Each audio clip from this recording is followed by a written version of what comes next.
I want to offer to this liberal pastor, let's call him Pastor Bob, the chance to ratchet up that understanding of what happened in Jesus, right? So first we have Jesus just as a moral teacher, has nothing to do with God at all. That to me is in a sense the saddest, because God doesn't get involved in the story, doesn't get any credit for the story, and we don't get any hope beyond this great teacher who's now dead. He didn't quite succeed. We're going to try to succeed and maybe not quite succeed in the same way, right? The next thing you can say is we somehow participate in the spirit of what Jesus did, even just on a purely human level, share in that experience of, say, the early disciples. That's at least a step further. Sheila Becks did that, for example. A number of liberal theologians have, right? What if we could say, though, one step stronger, that what Jesus did in some way was came through the power of the Spirit of God that dwelt within him? Now, that person may not be willing to use resurrection language, but at least now we have pneumatology. That is, we have a doctrine of the divine Spirit empowering Jesus in what he did. That's at least a little bit more encouraging, because presumably that Spirit is still around today. So we get something out of it, right? Mm-hmm. Okay, now, next stronger step for Pastor Bob. What if we said that that event affected God? And if God doesn't have to be absolutely timeless and impassive, then could God be affected by that event of Jesus' death? In fact, could God be transformed by it?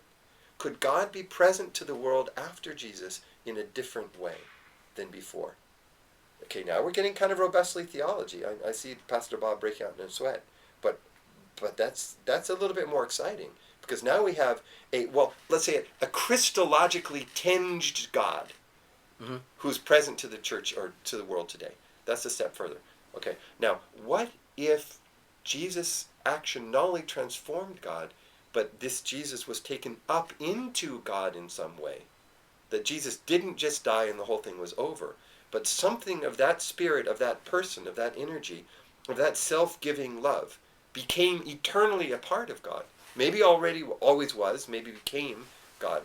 Now the Jesus self, the Jesus person, continues in some way, even if in this kind of abstract way as a part of what God eternally is.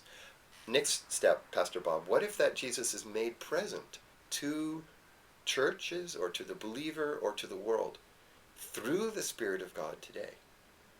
Now we have a spiritual resurrection of Jesus, at least, which transforms God. Jesus is present, let's say, to prayer, present in the Spirit to folks today, and yet still in a way that one could say isn't incompatible with science, right? Pastor Bob's looking a little uncomfortable, but it seems to me we can go a lot further than where we started. Mm-hmm. And then the door's really open from there for us to talk about resurrection. Jesus who was dead and who became alive again.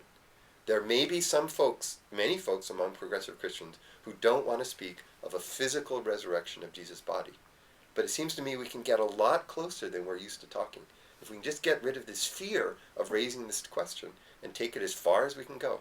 And if some people in our discussion group, our Bible study, have to step off at some point, that's fine. I'll let them step off and say that's as far as I can go. But listen in, guys. The conversation stays interesting even after you want to put yourself on the sidelines.